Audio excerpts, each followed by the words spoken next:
Yes, good morning, students. Again, we are here. We are discussing chapter number 3, Our Changing Earth, from class 7, Social Science Study, Geography section. So, this is very important chapter.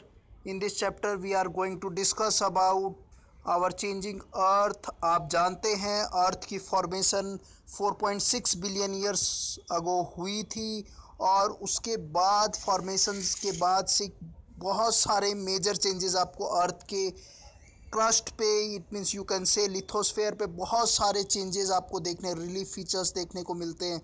तो ये सारे changes हुए कैसे, उन्हीं को जानने की कोशिश इस चैप्टर में हम करेंगे। तो बड़े आसान तरीके से जानेंगे। यहाँ पर सबसे पहले स्टार्ट करते हैं। आपके चैप्टर के स्टार्टिंग में ही एक टर्म लिखा हुआ है, उसको एक्सप्लेन करते हैं। Lithospheric plates. So earlier previous videos में आपने देखा होगा लिथोस्फेरिक यानी कि लिथोस्फेयर है the plate, the sphere which is made up of rocks, यानी कि रिजिड रॉक्स का जो बना हुआ है, जिसकी थिकनेस हमने डिस्कस की थी 100 किलोमीटर जिसकी थिकनेस है। तो जो लिथोस्फेरिक, उसी में लिथोस्फेरिक प्लेट्स हैं। तो लिथोस्फेरिक प्लेट्स में हम कॉन्टिनेंटल प्लेट्स को पढ़ा है, हमने ओशनिक प्लेट्स को पढ़ा है। तो यहाँ पर हम देखें तो lithospheric plates is broken into number of plates known as lithospheric plates. And यहाँ पर मैं नंबर की बात बता दूँ आपको कि जो मेजर प्लेट्स हैं वो अपन ने पढ़ी थी कि देयर आर 6 मेजर प्लेट्स हैं which are name after the available continents के बेसिस पे उसका नाम है। उसमें एक ओशनिक प्लेट है, Pacific plate is the largest and most destructive oceanic plate का नाम बताया। और माइनर प्लेट्स में अराउंड 56 माइनर प्लेट्स का डिस्क्रिप्शन मिलता है हमें। तो आगे चलते हैं। यहाँ पर आपको बड़ा जानकर हैरत होगी, it is surprise to you that know that the plates are moving continuously every time, मतलब कुछ ना कुछ उनमें मूवमेंट होता रहता है। आप यहाँ पर बात करेंगे बहुत माइनर चेंज होता है। तो एक साल का जो बताया है just a few millimetre per year होता है, यानी कि हम यहाँ पर उसको महसूस नहीं कर सकते हैं कि दिन का कितना होता है, पर एक बहुत माइन्यूट होता है जो साल भर का हम बता सकते हैं कि प्लेट्स में मूवमेंट है वो मिलीमीटर पर ईयर के हिसाब से होता है। और यहाँ पर फिर बात करेंगे कि रीज़न क्या है उसके पीछे, what is the reason behind the movement of plates. तो आप देख रहे हैं यहाँ पर लिखा हुआ है the molten magma inside the earth, यानी कि the responsible factor behind it. कौन सा रेस्पॉन्सिबल फैक्टर है, उसका जवाब है molten magma inside the earth. कि अर्थ के इनसाइड में मोल्टन मतलब पिघला हुआ मैग्मा है। अपन ने पहले भी बात की थी कि the when the due to high temperature the lithospheric plates converted in when come in the contact, when they in the subduct position they come in the contact of mantle beneath the asthenosphere, they are converted into molten stage. वो molten यानी कि पिघल जाती हैं जब asthenosphere से नीचे आता है तो टेम्परेचर बहुत ज़्यादा होता है।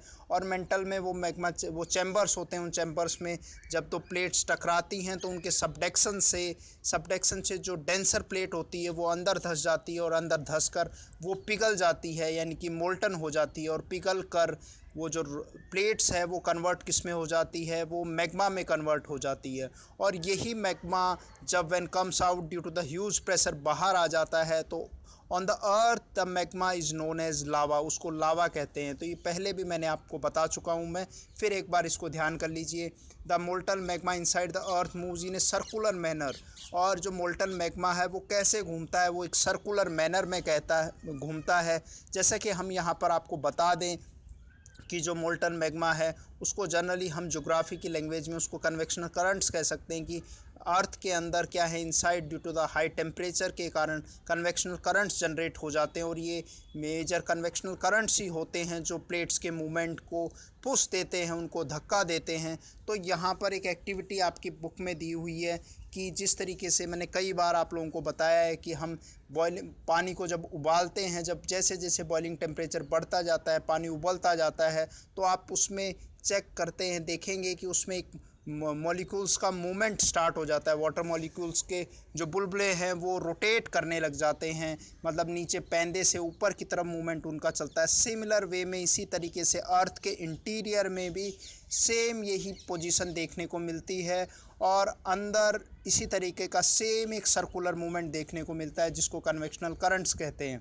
सो ये एक्टिविटी में आपको यही दिखाया गया है। और जैसे जैसे टेम्परेचर, जब पतीला पानी कम हो जाएगा, टेम्परेचर कम होते हुए वह अपने आप डाउन हो जाएंगे, जो मूवमेंट है वो ख़त्म हो जाएगा।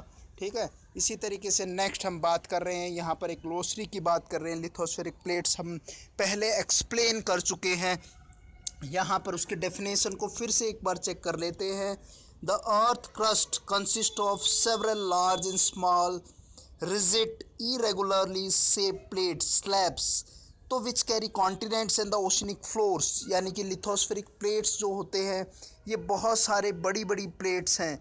तो मैं यहाँ पर आपको नाम बता देता हूँ कौन कौन सी जो 6 मेजर प्लेट्स हैं। अभी मैंने उनका बताया था 6 मेजर है, तो आप उसमें यूरेशियन प्लेट है, अफ्रीकन प्लेट है, नॉर्थ अमेरिकन प्लेट है, साउथ अमेरिकन प्लेट है, दोनों को कंसोल्ट करके आप अमेरिकन प्लेट्स भी कह सकते हैं, इंडो ऑस्ट्रेलियन प्लेट है, और फिर नेक्स्ट लास्ट में आप अंटार्कटिका प्लेट है और अंटार्कटिका प्लेट। तो ये these are all continental plate. और इसी में एक ओशनिक प्लेट का नाम है पैसिफिक प्लेट, जो ओशनिक प्लेट है बड़ी डिस्ट्रक्टिव प्लेट है। इसी में आपको रिंग ऑफ फायर देखने को मिलता है। कई बार क्वेश्चन आता है रिंग ऑफ फायर कहाँ पर है, तो वो पैसिफिक सर्कम प्लेट में लोकेटेड है। उसको रिंग ऑफ फायर क्यों कहा जाता है? Due to the availability of around 486 active volcanoes there. वहाँ पर 486 एक्टिव वॉल्केनोज हैं, और वॉल्केनिक फील्ड होने के कारण ये पूरा एक सर्कुलर, जो अल्यूशन आइलैंड से लेकर वहाँ से मूवमेंट होते हुए अलास्का से अल्यूशन आइलैंड होते हुए पूरा हवाई आइलैंड होते हुए सर्कुलर अंटार्कटिका से घूमते हुए हवाई कोरिया है, जापान के एरिया से होते कमचटका पेनिनसुला से बेरिंग स्ट्रेट तक पूरा एक सर्कुलर एरिया ये कवर करता है, जो रिंग ऑफ फायर के एरिया में कवर होता है। सो यहाँ पर हम एक और चीज़ देख रहे हैं। नेक्स्ट हम बात कर रहे हैं, आपसे मैं बात कर रहा था कि वो रेस्पॉन्सिबल फैक्टर्स कौन से हैं। उन रेस्पॉन्सिबल फैक्टर्स को हम यहाँ पर देखेंगे, कौन से रेस्पॉन्सिबल फैक्टर हैं जो अर्थ के मूवमेंट के लिए ज़रूरी हैं। तो यहाँ पर एक टेबल दी हुई है, उस टेबल को आप देख रहे हैं। हाँ, दिस इज़ द टेबल 3.1 को अगर आप देखेंगे, कई एग्ज़ाम्स में इस पे क्वेश्चन आता है कि इस अर्थ मूवमेंट को हम देखें तो यहाँ पर endogenetic forces and exogenetic forces are responsible for the earth movement. Earth के मूवमेंट के लिए ज़रूरी होते हैं। तो एंडोजेनेटिक मतलब आप उससे देखिए, अर्थ के इंटीरियर में जो काम कर रहे हैं वो फोर्सेज एंडोजेनेटिक कहलाते हैं, और जो अर्थ के आउटर सरफेस पे काम कर रहे हैं वो एक्सोजेनेटिक कहलाते हैं। एक्सो मतलब बाहर की तरफ, एंडोजेनेटिक मतलब अंदर की तरफ, इनसाइड द अर्थ काम कर रहे हैं। नेक्स्ट यहाँ पर एक सिमिलरली, मैं इसको बाद में एलैबोरेट करूँगा एक एक पैराग्राफ के साथ। अभी यहाँ पर कंपाइल रूप से आप देख लीजिए कि अर्थ मूवमेंट को 2 पार्ट्स में क्लासीफाई किया गया है, एंडोजेनेटिक फोर्सेस और एक्सोजेनेटिक फोर्सेस। एंडोजेनेटिक फोर्सेस में आप देखते हैं सडन फोर्सेस के बारे में अपन डिस्कस करेंगे। सडन फोर्सेस में क्या क्या कवर होता है, अर्थक्वेक्स हैं, वॉल्केनोज हैं, लैंडस्लाइड्स इसमें कवर अप होती हैं, उसको अपन देखेंगे। नेक्स्ट है डायस्ट्रोफिक फोर्सेस हैं। Diastrophic forces are related to the earth movement. Earth के ऊपर जो भी मेजर चेंजेस होते हैं, यानी कि माउंटेन बिल्डिंग है जिसमें ओरोजेनिक फैक्टर्स भी आते हैं, वो सभी इसमें जैसे बिल्डिंग ऑफ माउंटेन्स इसमें लिखा है जिसको ओरोजेनिक फैक्टर रेस्पॉन्सिबल होते हैं। ओरो मतलब माउंटेन से रिलेटेड फैक्टर होते हैं, वो सभी इसमें इंक्लूड किए जाते हैं। किसमें? एंडोजेनेटिक फोर्सेस में होते हैं, यानी कि अर्थ के इंटीरियर में वो आपको दिखाई नहीं दे, तो अर्थ के इंटीरियर में वो चेंजेस हो रहे हैं। और उसके पीछे रेस्पॉन्सिबल रीज़न क्या है? अभी अपने मोल्टन मैग्मा के बारे में पढ़ा, उसके सर्कुलर मोशन के बारे में पढ़ा, कन्वेक्शनल करंट्स के बारे में जाना। तो ये कहीं ना कहीं इन प्लेट्स को मूव करने में रेस्पॉन्सिबल होते हैं। नेक्स्ट अपन बात करते हैं एक्सोजेनेटिक फोर्सेस के, जो बाहर काम कर रहे हैं। इसमें इरोजनल फैक्टर्स है। Erosion and weathering are the most responsible factor जो बाहर काम करते हैं। एक्सोजेनेटिक फोर्सेस में आता है, फोर्सेस में इनका नाम आता है। जो इन दोनों को कंपाइल यहाँ पर लिखा नहीं है, पर मैं बता दूँ, इरोजन प्लस वेदरिंग दोनों ही मिलकर डेन्यूडेशन कहलाता है। Denudation is the major exogenetic force which are responsible for the various outer changes. जो भी बाहर पे हमें जितने माउंटेन्स का इरोजन है, प्लेन्स का फॉर्मेशन है, प्लेट्यू का फॉर्मेशन, ये सारा जो उन पे डिग्रेडेशन हो रहा है और अपग्रेडेशन हो रहा है, ये सारे के सारे रेस्पॉन्सिबल किसके पीछे हैं? ये एक्सोजेनेटिक फोर्सेस हैं। तो इसमें इरोजन को हम देखते हैं, इरोजन जिसको हिंदी में अपर्दन कहा जाता है, यानी कि cutting out the upper part of the layer cut हो रहा है, किसी ना किसी एजेंट के थ्रू हो रहा है, यानी कि वेयरिंग एंड टेयरिंग होना। इरोजन क्या है? वेयरिंग एंड टेयर, इरोडर टर्म से बना है। इरोडर मतलब लैटिन टर्म जिसका मतलब है वियर एंड टेयर होना, घिसना।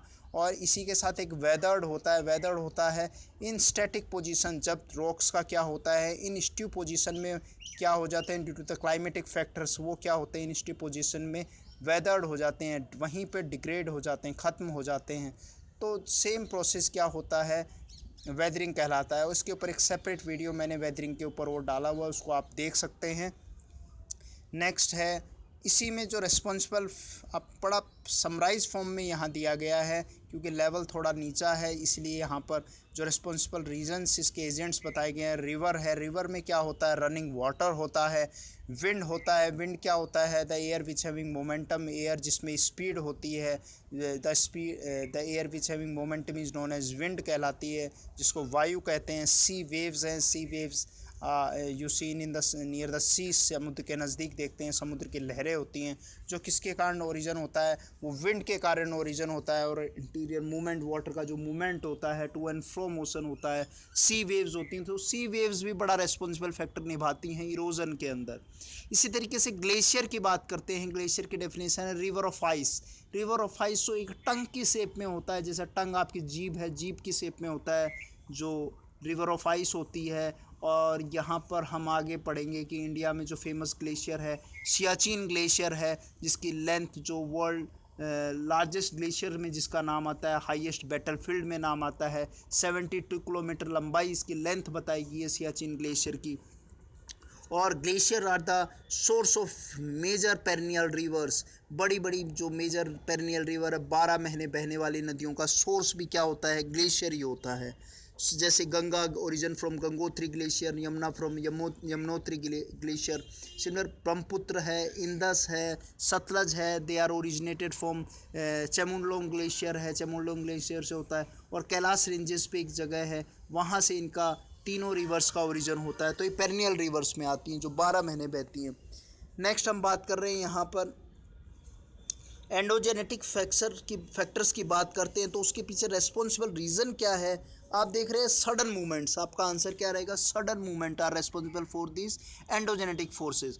तो इन सडन मूवमेंट्स में एक एक करके इनके बारे में पढ़ते हैं। सबसे पहले अर्थक्वेक और वॉल्केनोज को देखते हैं। तो आप सबसे पहले यहाँ पर डेफिनेशन देख रहे हैं, वॉल्केनो की डेफिनेशन देख रहे हैं। वॉल्केनो होता क्या है? यानी कि एक माउथ है जो अर्थ की इंटीरियर एनर्जी को एग्जिट करने के लिए है, जहाँ से वो इतनी हाई प्रेशर के साथ जो एनर्जी इनसाइड में है, हीट है, और due to the huge pressure eject होके बाहर आ जाती है।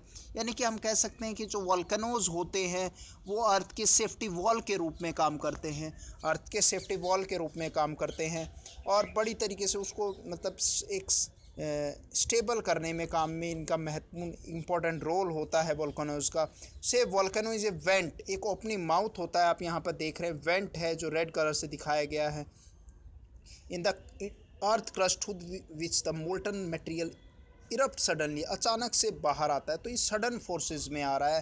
तो अचानक से बाहर आने का रीज़न आप क्या देखेंगे? जब ह्यूज प्रेशर गैसेस वगैरह अंदर बहुत ज़्यादा जमा होने लग जाती है। आप जान रहे हैं कन्वेक्शन करंट्स के कारण हीट जनरेट होती है और उसके कारण अंदर स्टीम बनती है, गैसेस बनती हैं, बहुत सारी चीज़ें। तो जब उसको कहीं से लूप होल्स मिलते हैं, उस लूप होल से वो इजेक्ट कर जाता है, बाहर निकलता है, बड़े प्रेशर के साथ बाहर निकलता है।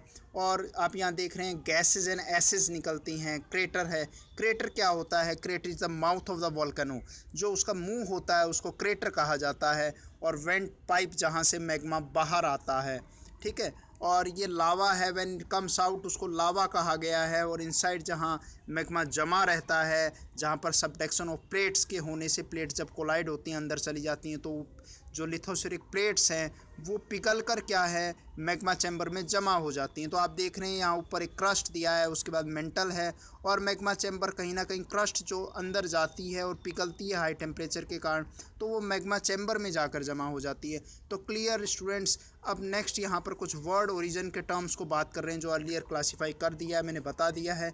एंडोजेनेटिक मतलब इनसाइड होता है, एक्सो मतलब आउटसाइड होता है, जेनेटिक को जोड़ दिया तो क्या नए टर्म्स बन गए, endogenetic, exogenic. Clear.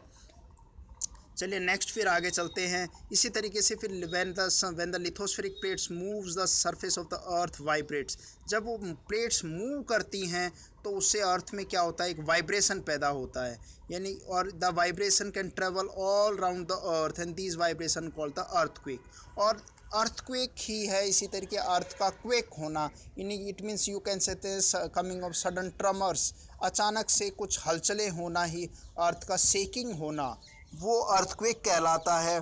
The place in the earth crust where the movement start is called the focus. और आप यहाँ पर बात करेंगे, कुछ इंपॉर्टेंट टर्म्स को देखेंगे which are related to earthquake. तो सबसे पहले अपन फोकस की बात कर रहे हैं।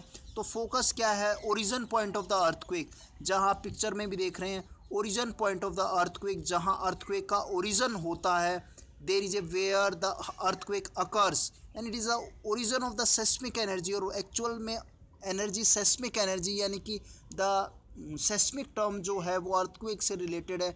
यानी कि आपको आसान तरीके से मैं और बताऊं तो इसके पीछे रेस्पॉन्सिबल जो थ्योरी है वो थ्योरी ऑफ इलास्टिसिटी है, जो रीड ने दी थी। ये बताया था कि every rock has its own capacity to sustain weight, मतलब हर रॉक का अपनी एक क्षमता होती है, कितना वेट उस पर इजेक्ट किया जाए, हर चीज़ की एक क्षमता होती है। आप प्लास्टिक का टुकड़ा लीजिए, लकड़ी लीजिए, उसको तोड़ने की कोशिश कीजिए, जब आप तोड़ना चाहेंगे उसको तोड़ लेंगे, और तोड़ने के साथ जैसे ही वो टूटेगी एक अपोजिट रिएक्शन जनरेट होता है, एक एनर्जी उसमें से रिलीज़ होती है, वो इलास्टिसिटी होती है। सेम यही प्रिंसिपल यहाँ काम करता है। और जब प्लेट्स का प्रेशर होता है तो जो लाइटर प्लेट्स होती हैं वो दब कर वो टूट जाती हैं, इजेक्ट होती हैं, और इजेक्ट होने से जो एनर्जी रिलीज़ होती है उससे सेस्मिक वेव जनरेट होती हैं। तो सेस्मिक वेव्स को यहाँ पर और देखते हैं। उसके बाद जस्ट एक और टर्म यहाँ पर लिखा हुआ है, एपिसेंटर क्या होता है, the place on the surface above the focus, यानी कि जस्ट हम कहें कि वो जगह जो फोकस से जस्ट ऊपर लाई कर रही है। आप देख रहे हैं एपिसेंटर, EPICENT, एपिसेंटर लिखा हुआ है। एपिसेंटर तो आप याद कर सकते हैं, it lies just 90 degree above the focus, ये फोकस से 90 डिग्री ऊपर होता है, इसकी लोकेशन यहाँ पर लोकेटेड होता है। So vibration travel outward from the epicentre, epicentre के चारों तरफ वाइब्रेशन जनरेट होती हैं, और एपिसेंटर ही क्या होता है, अफेक्टेड एरिया होता है, वही प्रभावित क्षेत्र होता है जब भूकंप का सबसे ज़्यादा नुकसान होता है।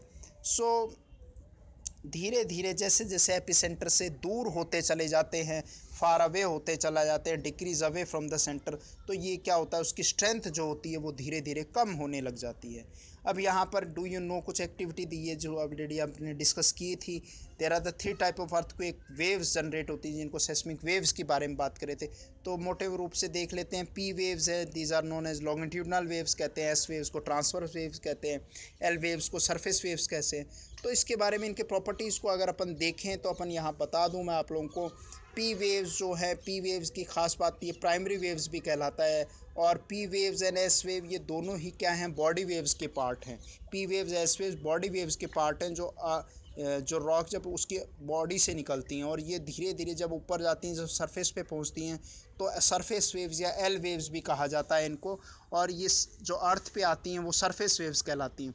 तो P वेव्स की एक और प्रॉपर्टी अपन याद कर लें यहाँ पर, P वेव्स बड़ी स्पीडी होती हैं, बहुत तेज़ गति से चलती हैं, बहुत फास्ट चलती हैं as compare to other waves. ये सॉलिड में ट्रैवल कर पाती हैं, गैस में ट्रैवल कर पाती हैं, लिक्विड में ट्रैवल कर पाती हैं, यानी कि हम तीनों मीडियम में ट्रैवल करने की कैपेसिटी सिर्फ P वेव्स में होती है, और बड़ी तेज़ चलती हैं ये। और इनको आप अगर देखें तो ये साउंड वेव्स की तरह चलती हैं, इनकी जो ट्रैवल के पोजीशन कैरेक्टरिस्टिक्स है, तो साउंड वेव्स लॉन्गिट्यूडनल मोड में चलती हैं, तो इसलिए लॉन्गिट्यूडनल वेव्स कहा गया है। नेक्स्ट है S वेव्स जो हैं, ये सिमिलर में लाइट वेव्स की तरह चलती हैं और ये 40% वीकर होती हैं पी वेव्स की कंपेरेटिव। पर सबसे पहले आइडेंटिफाई, अगर अर्थक्वेक को आइडेंटिफाई किया जाता है, पर ख़ास बात ये सॉलिड में ट्रैवल कर पाती हैं, सॉलिड में। तो सॉलिड में ट्रैवल करने ये अर्थक्वेक को अगर आइडेंटिफाई करने के लिए सबसे जो वेव्स में नाम आता है वो एस वेव्स का ही नाम आता है, कि अर्थक्वेक को एस वेव से ही फाइंड आउट किया जाता है। नेक्स्ट है थर्ड पे अपन देखेंगे एल वेव्स या सरफेस वेव्स को देखेंगे। तो ये बड़ी स्लो चलती हैं, बहुत धीरे धीरे चलती हैं, but these waves are very destructive. Earth पे जितना डिस्ट्रक्शन अर्थक्वेक से होता है उसके पीछे रेस्पॉन्सिबल वेव्स सरफेस वेव्स ही होती हैं। सो क्लियर हो गया आप लोगों को। अब नेक्स्ट अपन चलते हैं, यहाँ पर एक पिक्चर डिस्ट्रक्शन का दिखाया गया है। ये गुजरात में डिस्ट्रक्शन हुआ था, वो डेट अपन बता देते हैं, न्यूज़पेपर कटिंग आप देख रहे हैं। अर्थक्वेक हिट्स भुज, तो 26 जनवरी का दिन था, यानी कि 26 जनवरी बड़ा इंपॉर्टेंट है। We are celebrating Republic Day on this day, और रिपब्लिक डे का दिन था और भुज में सभी लोग थे। भुज टाउन गुजरात में लोकेटेड है, जहाँ पर अपन देखें को 6.9 रिक्टर स्केल का भूकंप आया था। तो रिक्टर की बात करें, जो रिक्टर है, रिएक्टर कहते हैं इसको, ये एक स्केल होता है, scale to measure the intensity of the, और you can say magnitude of the earthquake को मेज़र करने का एक तरीका होता है, जो कितना स्केल होता है 0 to 9 के बीच में वेरी करता है। इसकी यूनिट नहीं होती है, जैसे किलोमीटर है, मिलीमीटर है, सेंटीमीटर है, ये केजी है, ऐसा यूनिट नहीं होता है। 0 to 9 के बीच में वेरी करता है यहाँ पर। तो यहाँ कितना भूकंप आया था आप देख रहे हैं, 6.9 रिक्टर स्केल का भूकंप आया था। बहुत ज़्यादा इंटेंसिटी थी, काफ़ी लोग, लाखों लोग मारे गए थे। At least 971 students and at least 31 teachers are feared to have lost their lives during the collapse of school building. School building गिर गई थी, सब कुछ वहीं ख़त्म हो गया था। और fire in the city, 100 of fire start in the charcoal and cooker water. Emergency declare कर दी थी क्विक जोन्स को नहीं कांड, और स्टेट इमरजेंसी डिक्लेयर हो गई थी उस समय। तो यहाँ पर बहुत सारी ये चीज़ें थी। तो उस समय आप लोग तो देखा नहीं, हमने इस चीज़ को बड़ा बारीकी से देखा था कि किस तरीके से भुज में, जहाँ आज तक कभी अर्थक्वेक आया ही नहीं था। भुज आपको मैं बता दूं मैप में, Kutch of run of Kutch है गुजरात में, बिल्कुल राजस्थान से वेस्टर्न साइड में आप देखेंगे तो वहाँ पर भुज लोकेटेड है, क्लियरली। नेक्स्ट फिर चलते हैं अर्थक्वेक से रिलेटेड की केस स्टडी आपने देखा न्यूज़पेपर में, बाकी आप लोग भी देख सकते हैं। इस समय अर्थक्वेक ऐसा नहीं कि आता नहीं है, हर जगह कहीं ना कहीं इसके हमें इंसिडेंट देखने को मिलते हैं, तो इसको चेक कर सकते हैं हम न्यूज़पेपर में। तो अर्थक्वेक के ऊपर एक ख़ास चीज़ और देख लेते हैं यहाँ पर, कि अर्थक्वेक जो है उसको हम मेज़र किससे करते हैं। तो पहले हमने स्केल का नाम पढ़ा था, वो रिक्टर स्केल था। अब यहाँ मेज़र करने के लिए जो मशीन है, मशीन का नाम है seismograph. Seismography, earthquake is measured with a machine is called seismograph, और the magnitude of earthquake measure on the Richter scale. और मैग्नीट्यूड को किस पे मेज़र करते हैं, स्केल का नाम है रिक्टर स्केल। तो यहाँ पर हम कहें कि एन अर्थक्वेक ऑफ 2.0 और less than can be felt only little, मतलब 2 रिक्टर स्केल का अगर भूकंप आता है तो आपको महसूस नहीं होगा, हल्का सा झटका लगेगा। 5 का आता है, कॉज कैन 5 का होने का मतलब है डैमेज स्टार्ट हो गया है, तब नुकसान होगा। और 6 का होने का मतलब हायर मैग्नीट्यूड है, इसका मतलब बहुत ज़्यादा अब नुकसान होगा, हैवी लाइफ लॉस हो देखने को मिलेगा आपको। और 7 का है वो मेजर अर्थक्वेक में क्लासीफाई किया है। तो ये पिक्चर है सिस्मोग्राफ का। सिस्मोग्राफ जनरली कैसा होता है, जैसे इसी ड्रम प्रिंटर होता है, उसके ऊपर वेव्स हैं, वो वेव्स जनरली ऊपर चलती हैं, पी है, एस वेव्स है, एल वेव्स है, उनका मूवमेंट दिखाता है। तो यहाँ पर अपन जान सकते हैं, जब आप आगे फर्दर साइंस पढ़ेंगे, साइंस के स्टूडेंट जान जाएंगे किस तरीके से साउंड वेव्स चलती हैं, लाइट वेव्स कैसे चलती हैं, उनकी कैसे फ्रिक्वेंसी चलती है। तो इस ड्रम के ऊपर प्लॉटिंग होती है, ये ड्रम घूमता रहता है, और वो कहाँ पर ये लगाया कहाँ जाता है, सिस्मोग्राफी एपिसेंटर के ऊपर होता है, तब ये रिकॉर्ड करता है उसको। नेक्स्ट यहाँ पर कुछ हम प्रिपरेनेस के बारे में बात करेंगे, तैयारी क्या करें जब अगर भूकंप आ जाए मे बी, तो क्या सेफ स्पोर्ट्स है, या डिजास्टर मैनेजमेंट की बात करें तो वेयर टू टेक शेल्टर, हम कहाँ लेंगे, सेफ स्पोर्ट्स क्या हैं। Under the kitchen counter, counter के नीचे छुप जाएं क्योंकि इंस्टेंट होता है ये, टेबल डेस्क के नीचे छुप जाएं, कॉर्नर में खड़े हो जाएं, स्लैब्स के नीचे खड़े हो जाएं, यानी कि जो आपके पिलर होते हैं उनके नीचे खड़े हो जाएं, तो आप बच सकते हैं। स्टे अवे फ्रॉम, और कहाँ से दूर रहें, फायर प्लेसेस से दूर रहें, चिमनी से नीचे, कहीं विंडो के शेल्टर, कहीं मिरर के पास ना खड़े रहें, तो वो गिर सकता है, उससे आपको नुकसान हो सकता है। बी प्रिपेयर, स्प्रेड अवेयरनेस, लोगों में इस पर अवेयरनेस फैलाएं, अपने फ्रेंड्स को बताएं, जितना जल्दी हो सकते हैं हम डिजास्टर की इन्फॉर्मेशन भेज सकें। र्यूमर्स ना फैलाएं, क्योंकि ऐसे समय में र्यूमर्स फैलते हैं तो बहुत ज़्यादा नुकसान उससे होता है। तो ये कुछ प्रिपेयरनेस से तैयारी के तरीके बताए गए थे। नेक्स्ट अपन चल रहे हैं नीचे, मेजर लैंडफॉर्म्स के बारे में बात कर रहे हैं। ये भी इस चैप्टर का एक पार्ट है, क्योंकि हम चेंजिंग अर्थ देख रहे हैं, क्या बदलाव है। तो अभी तक हमने जो स्टडी की है वो सडन फोर्सेस के बारे में, वॉल्केनोज को पढ़ा, अर्थक्वेक को पढ़ा।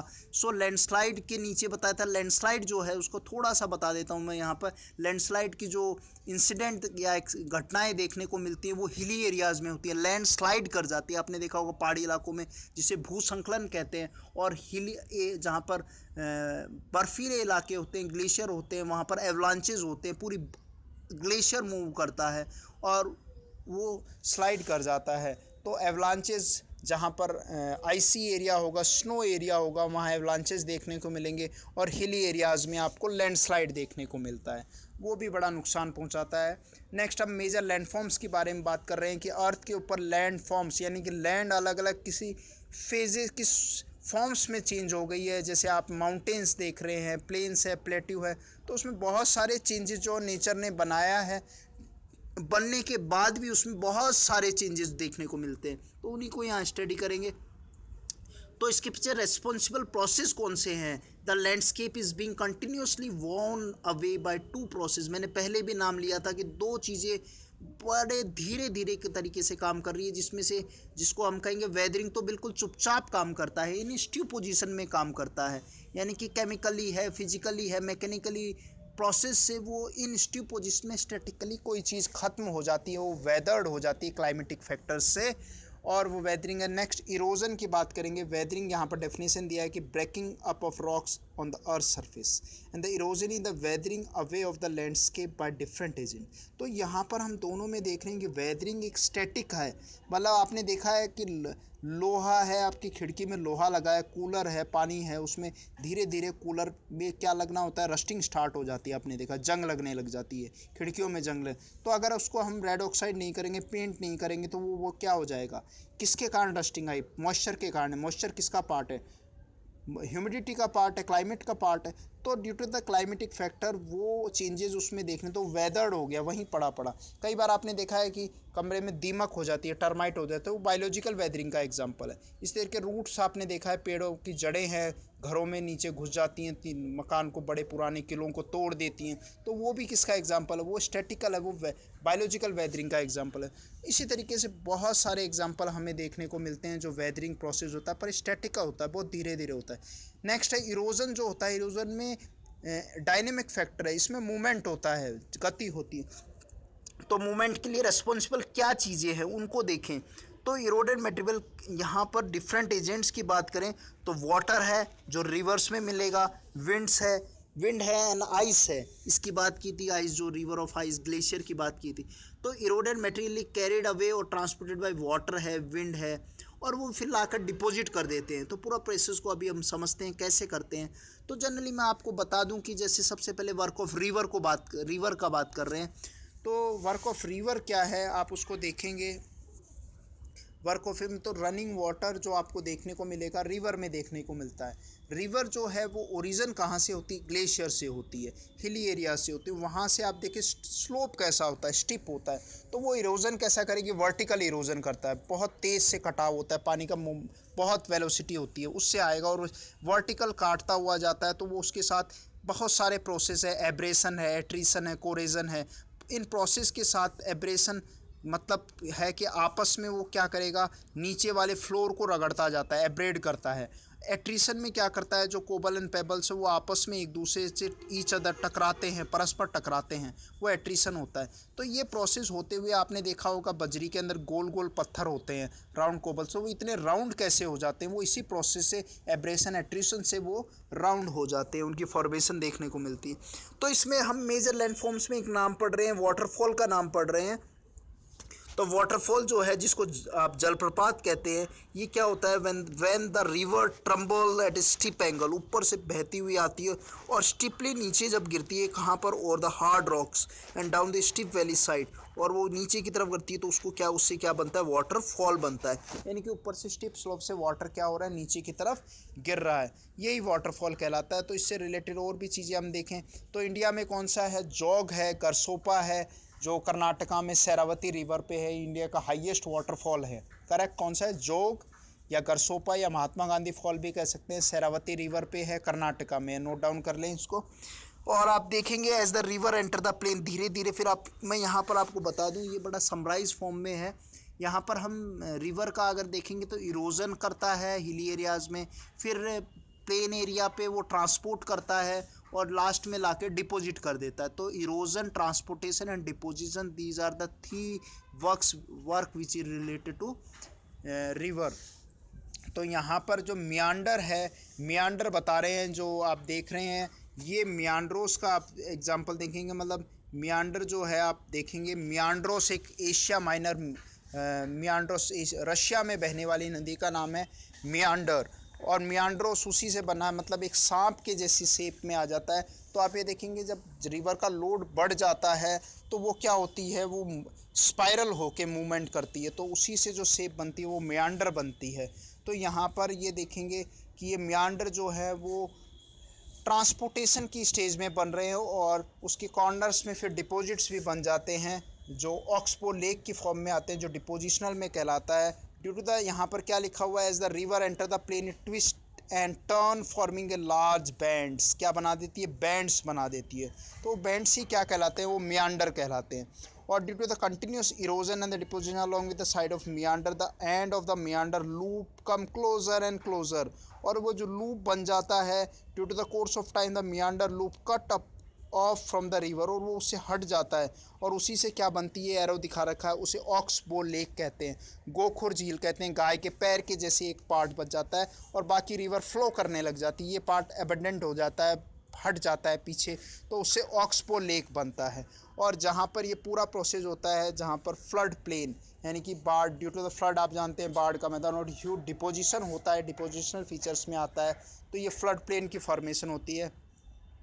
नेक्स्ट यहाँ पर अपन देखेंगे, या at the time of the river overflow its bank and lead to the flooding of the nearby, तो पानी जब बहुत ज़्यादा बहने लग जाता है तो फ्लडिंग हो जाता है, बाढ़ आती है। और बाढ़ के साथ आपने देखा है fine soil and the other material called the sediments, जो उसके साथ बारीक मिट्टी है जिसको आप सेडिमेंट कहते हैं, वो आकर वहाँ क्या हो जाती है, जमा हो जाती है। And along with the banking lead to the formation of flat fertile flood plains की फॉर्मेशन करती है। And the raised bank are called levees, उसको लेवीज कहा जाता है, जो बढ़ जाते हैं, रेज्ड ऊंचा भाग होता है, किनारा होता है, उसको लेवीज कहा जाता है, नेचुरल लेवीज कहते हैं।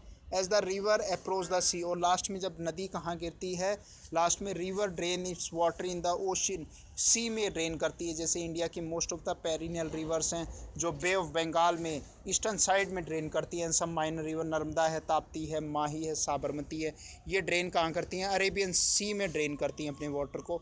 तो लास्ट में ये क्या बनाती है, डेल्टा की फॉर्मेशन करती है। आप देखेंगे this the picture related to delta है।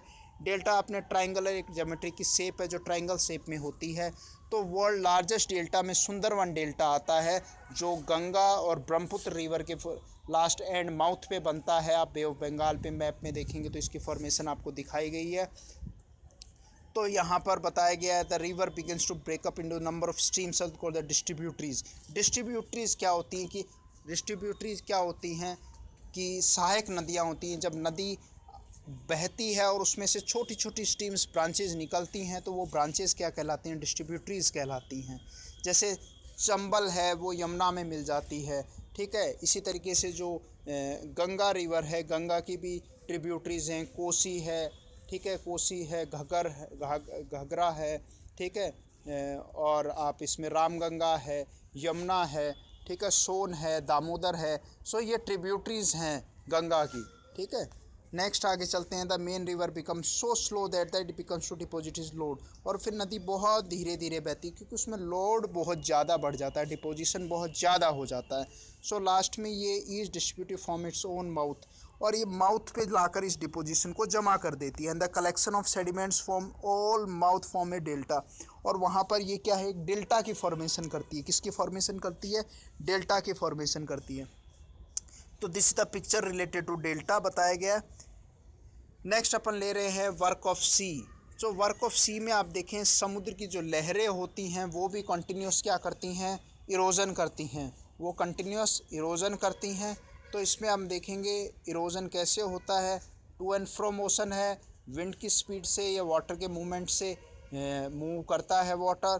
The erosion the deposition of sea waves give rise to coastal landforms and the sea waves continuously strike at the rock. और समुद्र की लहरें आकर क्या है उसके कोस्ट पार्ट पर टकराती हैं और कंटिन्यूस ये जो मूवमेंट कंटिन्यूस होता रहता है तो इससे क्या होते हैं क्रैक्स डेवलप हो जाते हैं और the time they become the larger and the wider और धीरे धीरे बड़े होने लग जाते हैं। Thus hollow like caves are form in the rocks और उसमें केव्स बन जाती हैं और इन्हीं केव्स को क्या कहा जाता है सी केव्स कहते हैं। As the cavities become bigger और वो बड़े होते जाते हैं bigger only the roof of the cave remain ऊपर बच जाता है तो उसको क्या कहा जाता है सी आर्क कहा जाता है। Further the erosion break the roof and only the wall is left और जब खाली दीवार रूफ गिर जाती है वॉल खड़ी रह जाती है तो उसको क्या कहा जाता है वॉल फीचर को स्टिक कहते हैं। And the steep rocky coast rising almost vertically और द स्टिप वही जो भाग खड़ा रह जाता है above the sea water is called sea cliff कहते हैं। यानी कि जो वर्टिकल है यार कि स्ट्रेट खड़ा रह जाएगा भाग उसको आप क्या कहेंगे सी क्लिफ कहेंगे। तो हमने यहाँ पर एक तो सी केव्स के बारे में पढ़ा है, उसके बाद सी आर्क्स के बारे में पढ़ा है। केव्स गुफाएं बनती हैं और वो धीरे धीरे बड़े होते हैं आर्क्स में बदल जाती हैं और उसका जब यहाँ पर रूफ़ जो है वो टूट जाता है और नहीं वॉल खड़ी रहती है उसको स्टेक्स कहा जाता है। और जब steep rocky coast rising almost vertical हो जाता है तो उसको सी क्लिफ कहते हैं। The sea waves deposits sediment along the shore forming the beach और उससे लास्ट में बीच बनता है जो सेडिमेंट्स आके फाइन वहाँ पर डिपॉजिट कर जाते हैं उसे क्या कहा जाता है सी बीच कहा जाता है। क्लियर। लास्ट में है वर्क ऑफ आइस को देखेंगे।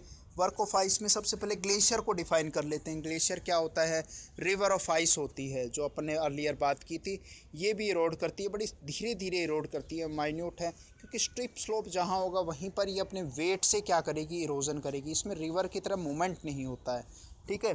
पर टेम्परेचर जब बढ़ता है तो क्या होगा मेल्टिंग होता है और मेल्टिंग के साथ ये क्या करती है मूव करती है।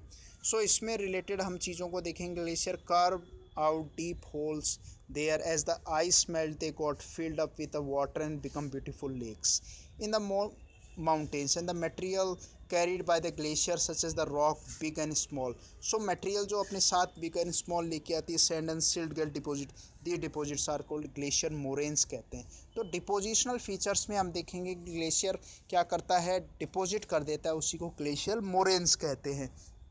बड़े बड़े पत्थर होते हैं जिनका ये सब ग्रुप होता है। नेक्स्ट है वर्क ऑफ विंड पढ़ रहे हैं। वर्क ऑफ विंड में आप देखेंगे have you ever seen visited the desert. जैसे अपन बात मैंने पहले ही बताया था वेस्टर्न राजस्थान में अपन बात करें जैसलमेर बाड़मेर है थार डेजर्ट का पार्ट है तो वहाँ पर हम वर्क ऑफ विंड देखने को मिलता है। वहाँ डेजर्ट क्या है where there we are getting scanty rainfall and it results the scanty vegetation. जहाँ स्केंटी रेनफॉल होगी बारिश बहुत कम होगी तो रेनफॉल जो वेजिटेशन होगी वो भी बहुत ज़्यादा कम होगी तो इसी से फॉर्मेशन डेजर्ट की हो जाती है। और इसी तरीके से डेजर्ट को हम कोल्ड डेजर्ट हॉट डेजर्ट में भी डिवाइड करते हैं। तो कोल्ड डेजर्ट जैसे Ladakh is example of cold desert है। क्लियर है। गोबी है तकला मकान है कारकुम है ये कोल्ड डेजर्ट के एग्जांपल हैं। हॉट डेजर्ट में सहारा है थार डेजर्ट है कालाहारी है नामीब है ठीक है। These are the example of hot deserts ठीक है। अटाकामा है हॉट डेजर्ट ठीक है जहाँ अटाकामा में वर्ल्ड का हाईएस्ट मतलब सबसे ड्राईएस्ट डेजर्ट है अटाकामा जो कहाँ पर है साउथ अफ्रीका में अमेरिका में लोकेटेड है। So an active agent of erosion and deposition यहाँ पर डेजर्ट में होता है किसके कारण इसके लिए रेस्पॉन्सिबल कौन है डेजर्ट में विंड रेस्पॉन्सिबल है। The desert can be seen you can see the rocks in the shape of mushroom rocks में जो रॉक्स है वो उसकी शेप क्या है मशरूम शेप में कट जाती है तो उससे मशरूम रॉक्स बनते हैं डेजर्ट्स में मिलते हैं इनको मशरूम रॉक्स कहा जाता है। Winds Erode the lower section of the rocks more than the upper part therefore such rocks have narrow base and wider top. और इन्हीं का क्या होता है जो बेस अगर देखेंगे नैरो नीचे से क्या होता है नैरो होता है और ऊपर से टॉप क्या होता है वाइडर। मशरूम को आप देखें मशरूम रॉक आजकल रेनी सीजन में मशरूम आपको खूब देखने को मिलते हैं तो ऊपर से ये क्या होते हैं ऊपर से चौड़ा होता है इनका ठीक है वाइडर टॉप होता है। when the wind blows it lifts and the transport sands from one place to another place when it stop blowing the sand falls and get deposited in the low hills like structure। अब यहाँ पर जब wind है blow होती है और वो low lying areas पे जमा कर देती है। उसी से क्या है, सैंड ड्यून्स की फॉर्मेशन होती है। सैंड ड्यून्स क्या है, लो लाइंग एरियाज़ हैं, वहाँ पर मिट्टी आकर क्या होगी, जमा हो जाएगी, जिसको बालू के टीबे कहते हैं। When the grains of the sands are very fine and light, the wind can carry it over the very long distance। और फाइन फाइन बारीक, बहुत बारीक कणों को क्या है, हवा विंड उड़ा के ले जाती है और उसको ले जाके जमा कर देती है। When such sands in deposit in the large area, it is called loess। और लास्ट में जैसे डेल्टा के फॉर्मेशन रिवर में लास्ट स्टेज में होती है, ऐसे ही विंड इरोजन में आप देखेंगे विंड में लॉयस की फॉर्मेशन सबसे लास्ट स्टेज में होती है, जो फाइन सेडिमेंट्स है, बहुत बारीक कण है जिनको लाके जमा करती है। लॉयस भी बड़ा फर्टाइल होता है, अगर उसमें ऑक्सीडाइजेशन ज़्यादा होता है, अगर इरिगेशन की फैसिलिटी मिलती है तो वहाँ बहुत अच्छी खेती की जा सकती है। जैसे राजस्थान में अपन देखें इंदिरा गांधी कैनाल इरिगेशन होने के कारण वेस्टर्न जो इलाका है, हनुमानगढ़ है, बीकानेर है, श्री गंगानगर है, जो इन पार्ट्स में बहुत अच्छी एग्रीकल्चर हो रही है, क्योंकि वहाँ पर लॉयस उसी का पार्ट था। और वर्ल्ड में लार्जेस्ट लॉयस में चाइना का जो लॉयस है वो वर्ल्ड का लार्जेस्ट लॉयस कहलाता है। Clear? So hope you enjoy this chapter. अब come we are concluding with the completing this exercise को पूरा कर लेते हैं। Within 2-3 minute we will finalise this chapter. So next है, answer the following questions. Why do the plates moves due to the sudden movement occur due to the convectional current. आपने देखा है तो सर्कुलर मोशन में चलते हैं, उसी कारण प्लेट्स क्या करती हैं, मूव करती हैं। नेक्स्ट है, what are exogenetic and endogenetic forces. Exogenetic forces work outside the earth and the endogenetic force work inside the earth। ठीक है। Next, what is erosion is generally a wearing tearing of the rocks due to the agents such as the agents of running water by wind, glacier, sea waves. These are the agents of erosion. So simply you can say erosion is a eroder, it means wearing and tearing of the upper part of the अर्थ। ठीक है, you can से crust का upper part को इरोड करना ही हो जाता है। How are the flood plains formed when the huge water comes in the water comes during the rainy season, and it brought lot of sediments and deposit in the low lying area, and it consists of lot of sediments and huge deposition of sediment is form the flood plains। so हमने देखा मियांडर है, मियांडर oxbow lake बना, और वहीं पर flood plain मतलब बहुत बारीक मिट्टी को लाकर जमा हो जाता है। It the soil is very fertile, बहुत ज़्यादा फर्टाइल होती है, एलुवियल सॉइल उसका पार्ट हो सकती है, तो फ्लड प्लेन में इसकी फॉर्मेशन होती है। नेक्स्ट है, what are sand dunes? Sand dunes are when the develop in the desert area. It is a result of wind. It is a part of depositional work of wind। Then you can say sand dunes are formed in the low lying area where the fine sediments are deposited। ठीक है, they are keeps on moving, वो बढ़ते रहते हैं, shift होते रहते हैं, keeps on shifting. And next है, how are beaches form? Beaches are the form by the work of sea waves, when fine sediments are brought by sea waves near the coast and deposited in the form of beaches। Next what are oxbow lakes? Oxbow lakes are the part of river work, and it is the part of depositional work of river। It is the part of meander। When meander, the one part of meander is abandoned by the main channel and a narrow lake is formed। The lake is in the shape of oxbow, उसके पैर के shape की होती है, then it is named as oxbow lake। okay, take the correct answer। which is not an erosional feature of sea waves? erosional कौन सा नहीं है इसमें? बीच क्योंकि डिपोजिशनल है। Correct. The depositional feature of glacier कौन सा है? डिपोजिशनल ना मोरेन्स है, मैंने बताया था, ह्यूज जो कोबल्स एंड पेबल्स उसको लाकर डेब्रिस को जमा कर देती है, वो मोरेन्स कहलाते हैं। Next, which is cause by the sudden movement of earth? Cause sudden movement से क्या होगा? यहाँ पर आप लिखेंगे volcanoes are the result of sudden movement. Mushroom rock is found in, mushroom कहाँ बनता है? डेजर्ट में बनता है। Oxbow lake are found in, oxbow lake river valley में बनता है, डिपोजिशनल पार्ट है। नेक्स्ट है, मैच द फॉलोइंग्स में हम देखते हैं ग्लेशियर को आप किससे मैच करेंगे? रिवर ऑफ आइस से मैच करेंगे। सी से मैच करना। मियांडर को आप किससे करेंगे? इज द रिवर से करेंगे मियांडर को आप मैच। नेक्स्ट है बीच को किससे करेंगे? बीच कहाँ फॉर्मेशन होती है? सी शोर पे होती है, उसके किनारे पे होती है। बीच को आप ए से मैच करेंगे। सैंड ड्यून्स को किससे करेंगे? सैंड ड्यून्स को आप डेजर्ट से करेंगे। एंड वाटरफॉल को आप करेंगे रिवर से करेंगे। वाटरफॉल क्या होता है? ऊपर से पानी जब स्टिपली गिरता है नीचे की तरफ होता है, हार्ड रॉक्स वाटरफॉल की फॉर्मेशन होती है, रिवर से होती है। तो फिफ्थ को डी से मैच करेंगे। अर्थक्वेक को किससे करेंगे? ई से, vibration of the earth, sudden tremors से मैच करेंगे। क्लियर? तो ग्लेशियर किससे करेंगे? ग्लेशियर को रिवर ऑफ आइस से। ग्लेशियर को वन को सी से, मियांडर को रिवर से, बीच को आप करेंगे सी शोर से, सैंड ड्यून्स को डेजर्ट से, वाटरफॉल को अगेन रिवर से करेंगे। देख वाटरफॉल को आप हार्ड बेड रॉक से भी कर सकते हैं। वाटरफॉल को हार्ड बेड रॉक से। नेक्स्ट है अर्थक्वेक को वाइब्रेशन ऑफ अर्थ से।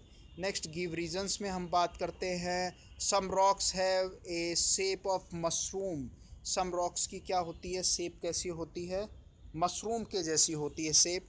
तो उसको अगर अपन देखें तो उसका रीज़न क्या है? Some rocks have a shape of mushroom. The mushroom rocks are found in desert area when due to the abrasion and attrition process of wind continuously, when they struck slowly the lower part of the rock, and the say it cut it from the lower part where the rocks are soft in nature and upper part is comparatively harder, so the narrow part become narrower and the top part become broad, so its shape is resemble like mushroom के जैसा बन जाता है।